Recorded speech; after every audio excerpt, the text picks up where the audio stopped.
Estamos a menos de 6 meses das eleições. Este ano vamos votar para presidente, governador, senador e deputados. Qual o atual cenário? Como serão marcadas as campanhas de 2022? Você já está pensando sobre suas escolhas? Sou a favor. Não sei. Depende. Sou contra. Opinião.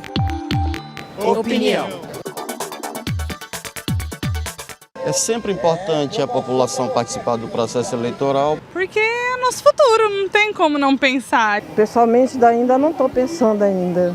Em cima da hora não dá certo, né? Tem que pensar antes. As pessoas devem ter mais consciência, né? Consciência em quem botar, em quem eleger. Tem que se informar, tem que não acreditar em fake news. Não estou acreditando muito na política ultimamente.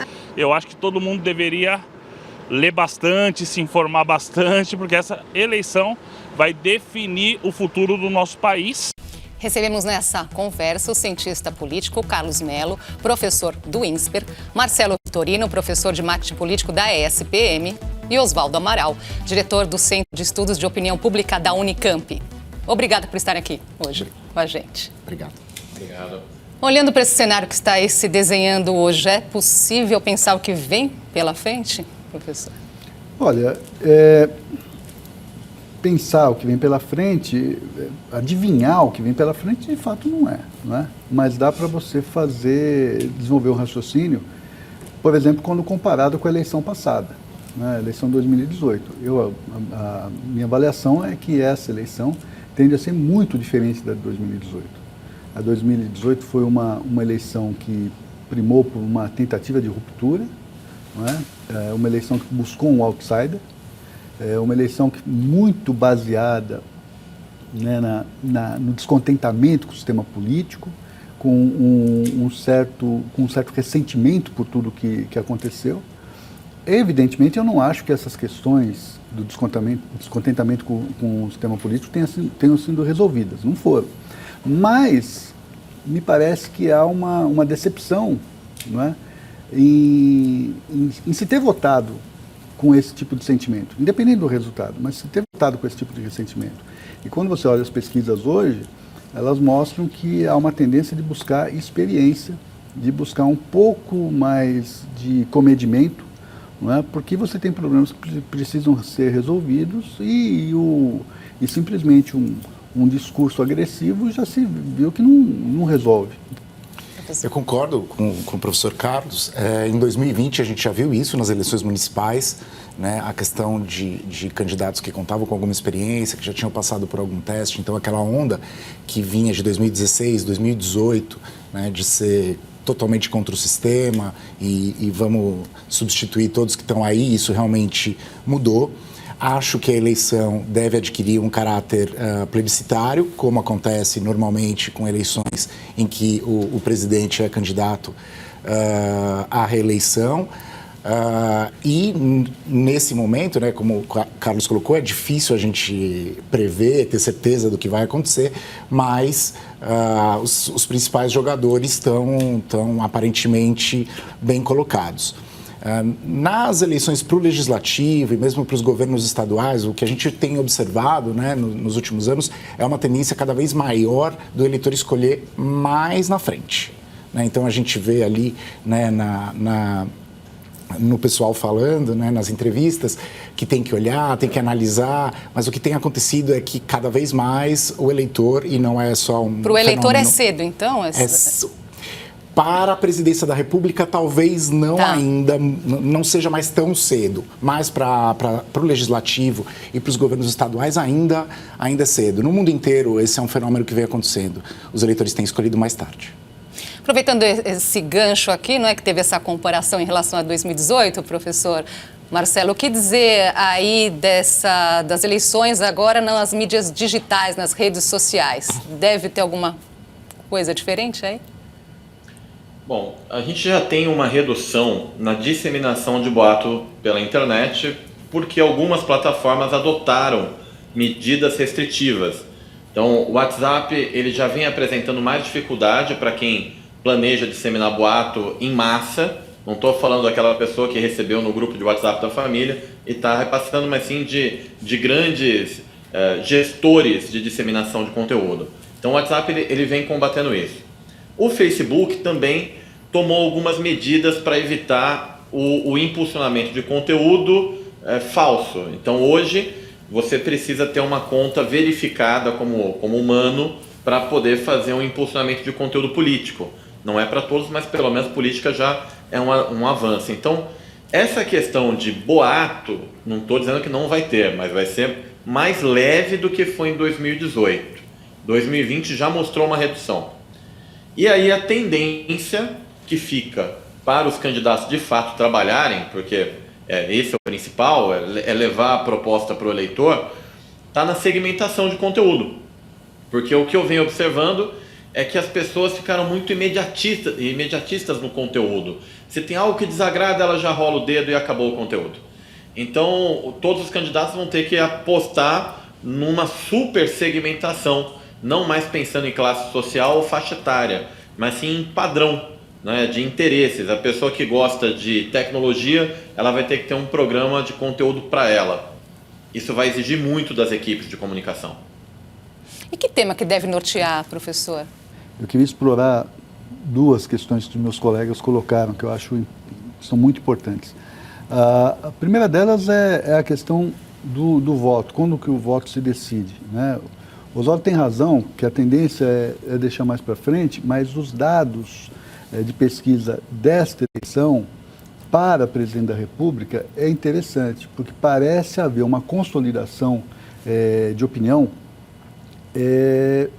que você normalmente observa em agosto, setembro, né? Me parece que o eleitor não só está decidindo, como está consolidando a sua decisão um pouco mais cedo. Por quê? Isso é bom? A gente não sabe dizer se é bom ou se é mal. Nós vamos precisar ver qual é o resultado dessa situação. Agora, o que há de diferente nessa eleição? Bom, toda eleição é diferente, mas essa tem um detalhe interessante que não pode ser esquecido. Nós não temos a Copa do Mundo, né, no meio do ano. Né?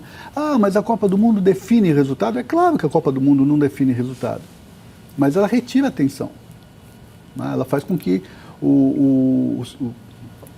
a pessoa vá se interessar mais tarde. Outra coisa que me parece importante, que o Marcelo colocou, é que essa segmentação, né, de mercado, que são os algoritmos, né? Os algoritmos vão dizer para os candidatos onde estabelecer suas estratégias, né? Isso talvez seja particularmente importante para o legislativo. Sem dúvida. Né? Porque você vai ter esse processo todo. Agora, respondendo a sua questão, me perdoe toda essa digressão. Me parece que não é óbvio, né? Será a economia. Será a economia. Porque é um momento muito complicado da economia no país. Né? Inflação alta, desemprego alto, né? Uma série de problemas de volta e as pessoas estão sentindo no bolso. Agora, a gente ouve muito aqui nessas eleições a questão da terceira via. Há fôlego para um nome se consolidar até lá? Olha, há uma demanda por parte do eleitorado, especialmente quando a gente olha dados das pesquisas de opinião, né? Não quero nem o ex-presidente Lula, nem o presidente Bolsonaro. No entanto, não há nenhum nome que tenha popularidade e que tenha conseguido capitalizar essa demanda. Então, como a gente vê hoje, bom, em 2018 nós analistas fomos quase todos, acho que em alguma medida, surpreendidos, então é difícil fazer qualquer tipo de prognóstico, mas como o Carlos colocou, o cenário está relativamente bem consolidado, mesmo quando você olha os dados de intenção de voto espontânea, né, nós estamos falando aí de 60%. Né? Então, são números realmente expressivos para a eleição presidencial, o que coloca, né, a questão da terceira via como muito difícil, né, de emergir e se consolidar. Mas ainda tem muito tempo até a eleição e não é algo já acabado. Professor Marcelo. Olha, eu vi essas questões de terceira via, eu venho discutindo isso com partidos há um bom tempo. E a verdade é que não há um desejo político real de uma terceira via. Porque para você constituir uma terceira via, você tem que ter o apoio partidário.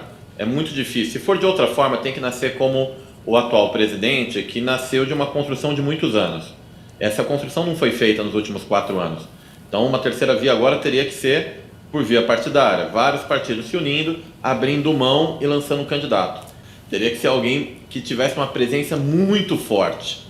Não alguém que fizesse um discurso um pouco mais pasteurizado. Professor. Eu tenho um grande amigo, Renato Meirelles, que trabalha com dados e tudo mais. Ele costuma fazer uma brincadeira que eu acho muito interessante. Ele diz que o grande problema é que só tem 100%. Se você tivesse mais, talvez você tivesse espaço para...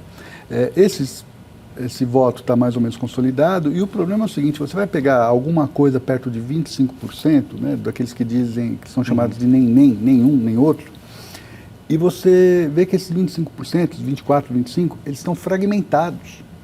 Né? Não tem... quando sai um, não tem outro que fique com esses votos todos. Por exemplo, sai o Sérgio Moro do cenário, esses votos do Moro são pulverizados, né? Entre o presidente Bolsonaro, entre alguém da terceira via, entre brancos e nulos, e também, por incrível que pareça, um resíduo vai até para o ex-presidente Lula. Né? Então tem uma fragmentação e não tem um nome que agregue, que consiga de alguma forma aglutinar. Outra questão que me parece importante, mais duas. Primeiro, exatamente o que defende a terceira via? A terceira via se notabiliza por aquilo que ela não é, né? Por ser contra. Agora, o que ela é? Né? Qual a sua proposta, por exemplo, para a questão da economia? Qual a sua proposta, por exemplo, para a democracia, né? Para a reforma do Estado, né? Para o bem-estar da população? Fica-se muito discutindo nenhum, nem outro, mas não se diz exatamente o que é. Né? Isso me parece um problema estratégico de todos os candidatos que se colocaram como terceira via. E por último, essa história de nenhum nem outro não é puro, não é um tipo puro. O sujeito é nenhum e o outro de jeito nenhum. Então quando aquele que ele acha que é o maior mal se coloca, ele pula para um segundo ótimo, né, que ele não gostaria, mas ele pula para um segundo ótimo. Agora, por falar nessa apresentação de propostas, professor, e os partidos em meio a isso tudo? O eleitor que ainda diz que não se sente representado, surgem aí novas siglas, mas me parece assim, muito mais para responder a interesses de alguns grupos do que para apresentar também uma proposta ou apresentar uma ideologia. Qual que é a consequência disso na prática para a vida do cidadão? A consequência disso, na prática, é que a gente tem um número daquilo que a gente chama, né, de eleitores independentes muito grande. Né? E esses eleitores independentes, de fato, eles oscilam entre eleições, e mesmo na mesma eleição você encontra um eleitor votando para deputado estadual no partido X, às vezes de centro-esquerda, depois para deputado federal ele vota na centro-direita, o que aumenta o grau de incerteza para os atores políticos de uma forma geral. Né? Isso é consequência de toda a estrutura institucional e eleitoral que a gente tem. Né? No Brasil, o financiamento é bastante robusto, né? Então há incentivos para criar pequenos partidos, você tem muitos cargos em disputa, né? Nos 3 níveis da federação, e isso tem uma consequência que é deixar o sistema mais complicado para o próprio eleitor. Ele fica menos inteligível, né? E isso dificulta a hora de você também cobrar, né? Quando 4 anos depois você vai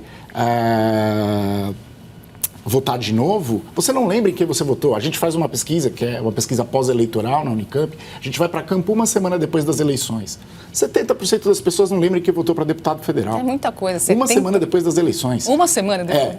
Então, isso se você somar aqueles que têm vergonha de dizer que não lembram e que dizem qualquer nome e que daí a gente vai checar, aquele nome não existe. Isso tem a ver, de certa forma, com essa escolha tardia para o legislativo, que vocês estavam colocando aqui, de certa forma, porque essa escolha acaba sendo pensar que é uma coisa menos importante, quando na verdade não é porque tem uma representação muito grande, mas deixa para a última hora e muitas vezes a gente sabe que tem até por pesquisas, eu pedi uma opinião, perguntei se um amigo conhecia alguém, não é? Quando você está decidindo somente sob estímulos da campanha eleitoral, que é isso que acaba acontecendo no caso brasileiro, porque você tem baixa identificação partidária, né, baixa lealdade, aumenta a chance de você simplesmente esquecer rapidamente depois da eleição. Porque você reagiu àquele estímulo que você recebeu um pouquinho antes da eleição. Sim. Professor Marcelo, e a questão da... Nós tivemos as últimas eleições marcadas por muita intolerância nas redes sociais. Isso deve se repetir, pensando aí novamente num cenário de polarização? Eu acredito que deve se repetir em alguns grupos, não em todos, porque como até já foi falado aqui, o eixo da eleição, ele deixou de ser a ruptura institucional para ser a economia. Então, assim, os eleitores eles estão mais preocupados hoje com a questão econômica do que com a questão ideológica. E isso diminui a tensão entre essas discussões mais agressivas, né? Então você tem a discussão maior hoje é como é que eu vou fazer para sair do endividamento, o cargo, até mesmo quem é comissionado ou quem é concursado num cargo público está endividado, essa é uma realidade. Então o dinheiro do empregado não está chegando no final do mês, o que ele consegue comprar hoje é muito reduzido. Então, diante de questões tão mais próximas do que esquerda e direita ou ideologia, isso tende a cair. Mas tem um detalhe, o Brasil não são as capitais. Você tem cidades menores que têm outras dinâmicas. Então, eu vejo em algumas campanhas que eu acabo fazendo, que a ideologia de gênero, por exemplo, é uma discussão presente hoje. Então, essa parte eu acho que vai continuar tendo um pouco mais de agressividade. O restante eu acho que diminui. Faz uma pausinha aqui na nossa conversa e a gente volta já.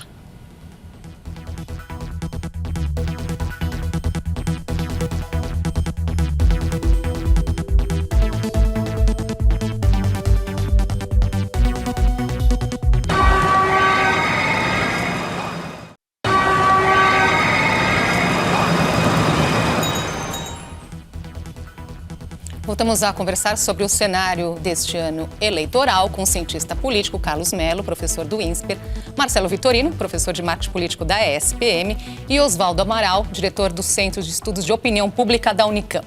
Voltar um pouquinho falando dessa questão eleições para o legislativo, senadores, deputados. Vocês colocaram aqui que o eleitor deixa para decidir isso mais para frente, o que é uma preocupação porque é preciso pensar no poder que está na mão dessas pessoas, não é, professor?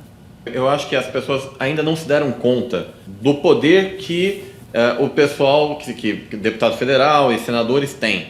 Então, elas assistiram uma reforma da Previdência, que foi uma reforma coxa. A gente não viu uma reforma tributária, que poderia ter estimulado investimento. A reforma trabalhista não agradou todo mundo também.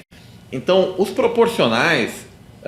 e principalmente, não só os proporcionais, eu digo na Câmara dos Deputados, porque você tem um majoritário que é Senado também, mas assim, eles têm um poder de mudar a realidade do Brasil que é muito superior à dos presidentes. Então, as regras do jogo não são definidas pelo presidente da República, são definidas no Congresso Nacional. O eleitor precisa começar a entender que quando ele vai pagar mais caro num carro hoje, isso está atrelado a uma política econômica que ela vem do Congresso. E ele precisa mudar isso. É diferente da questão da composição da gasolina, mas de imposto sobre consumo está no Congresso. Quem pode resolver isso está lá. Quem pode defender uma pauta ideológica ou temática está no Congresso e não no Executivo. Esse eu acho que é o entendimento que falta na hora da pessoa escolher um deputado para chamar de seu. Embora o senador decida, o deputado decida, espera-se do presidente que ele tenha habilidades para conduzir um processo, habilidades de negociação, né? Habilidades de formar uma coalizão que consiga ir em direção ao programa de governo que ele, em tese, teria apresentado na campanha eleitoral, né? E isso a gente não tem visto nos últimos anos, né? Talvez nos 3 últimos governos, nós não tenhamos visto essa habilidade necessária do presidente da República no presidencialismo de coalizão. Sim. Em meio a isso, o Brasil tem o menor número de jovens com título de eleitor desde 2004. Apenas 17% da população entre 16 e 17 anos tirou o título. E por que esses jovens se interessam por política, aqueles que se interessam? A gente é o futuro, então a gente tem que pensar mais no nosso país, a gente tem que votar. Principalmente agora a gente que está saindo dessa parte do ensino médio para a faculdade, para o cenário de trabalho. A gente está com uma taxa de desemprego muito alta e a gente que vai estar trabalhando nos próximos anos, a gente vai estar nas faculdades nos próximos anos, então eu acho muito importante, até para a gente cobrar os nossos direitos. Esses são exceção nas pesquisas, não é, professor? O que explica essa baixa adesão? A gente tem o mais baixo número de jovens que tiraram seu título de eleitor, aqueles que não são obrigados a votar, e acho que isso é um reflexo de todo esse processo, né, que a gente veio tendo nos últimos anos de rejeição à política institucional, né? Eu acho que, de uma maneira geral, houve também um papel importante em disseminar isso, né, por parte da opinião pública como um todo, por conta dos escândalos de corrupção, né? Nos últimos anos a gente teve um governo que não é bem avaliado pelos jovens, né? Então eu acho que isso tudo aumentou esse sentimento de alienação, o sentimento de alienação no sentido de que isso não é para mim, isso não ajuda em nada a minha vida, e isso é gravíssimo. É um cenário, em alguma medida, um pouco desesperançoso, né? Mas dá para entender perfeitamente a partir de tudo que a gente viveu de 2014 para cá. É essa falta de esperança que leva a um afastamento da política, e aí que é perigoso, não é verdade? Porque a resposta a essa insatisfação deveria estar justamente na política? Aí também tem a incompetência da comunicação política em falar com o jovem. Porque, assim, a cultura de consumo de conteúdo do jovem é diferente da nossa cultura que já passou por isso há mais tempo. Essa geração de hoje já é uma geração do Netflix, do sob demanda. Então, eles não pegam um jornal inteiro, como nós pegamos o jornal inteiro, e nós lemos o jornal inteiro até as partes que não são do nosso interesse propriamente dito. Eles não têm isso. Então, cabe também à classe política a olhar para o jovem, para lá, esse jovem está onde? Ele está no TikTok, ou ele está no Instagram. Como é que eu faço para falar com ele? E começar a usar o meio e o formato correto. O problema é que a classe política também, ela se acostumou na cultura de mídia tradicional, acaba não tendo profissionais que possam fazer essa tradução da política para o jovem. Então, tem uma parte do desinteresse do jovem? Tem. Mas é a nossa obrigação tornar a política mais interessante para eles. Isso eu acredito que a gente tem nossa responsabilidade também. Agora, quando esse eleitor, professor, ou esse jovem coloca ali todos os políticos no mesmo balaio, todos roubam mesmo, uns mais ou outros menos, então olham ali no espelho associando tudo à corrupção. Isso também é muito ruim, não é? Existe corrupção é um grande mal, né? Mas os nossos problemas não se resumem à corrupção, né? Tem um problema aí de informação. Por outro lado, a gente também tem que considerar que esse jovem ele é diferente, ele é novo, como o Marcelo colocou aqui, tem a mídia, o meio é outro, é novo, e também tem uma questão, né? A nossa geração aprendeu a de alguma forma, supervalorizar o poder ultra jovem. Aliás, esse é o título de um livro que fez muito sucesso nos anos 60 e 70, o poder ultra-jovem, né? O jovem como protagonista, tal.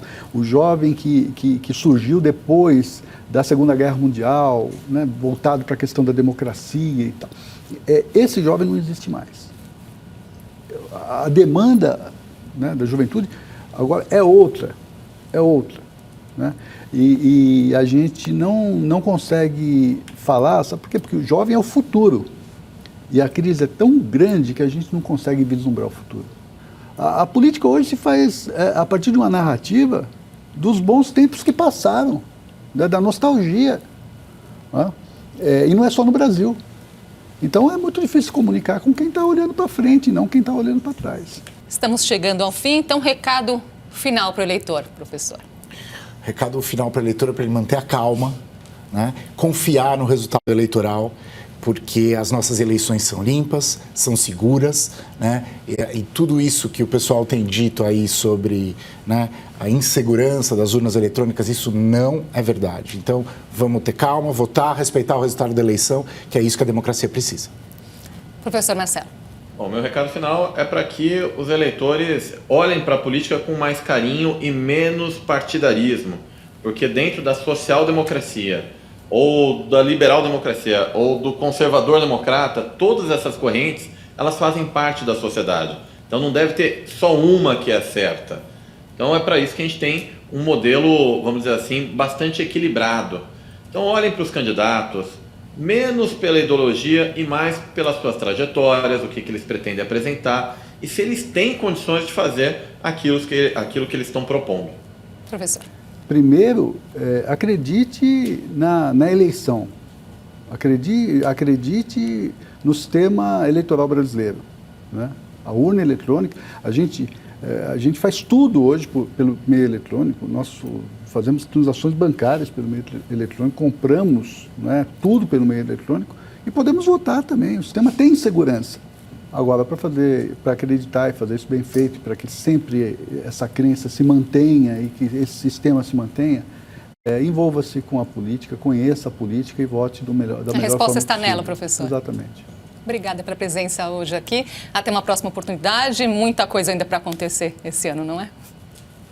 Opinião fica por aqui. Acompanhe nosso podcast, nosso canal no YouTube. Obrigada pela sua companhia. Ótima noite para você.